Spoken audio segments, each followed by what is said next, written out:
ဆုံးတဲ့မိဘုံဖွဲမှာခကျင်တဲ့တိုက်ကမိကြီးလေးတွေလိပ်ပြလေးလိုဝဲပြန်နေတဲ့အခါ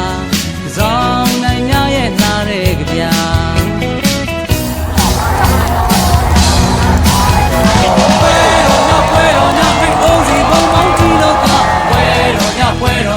လိုရှမ်းပြေကတို့ရိုးရာပွဲတော်ညဟဲ့ဆွေးစရာတွေလက်ထောင်းခဲ့ကြ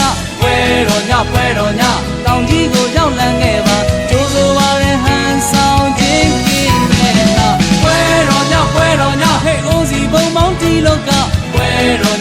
တော်ညလိုရှမ်းပြေကတို့ရိုးရာပွဲတော်ညဟဲ့ဆွေးစရာတွေလက်ထောင်းခဲ့ကြပွဲတော်ညတောင်ကြီးကိုရောက်လန်းခဲ့ပါကျိုးဆိုပါရဲ့ဟန်ဆောင်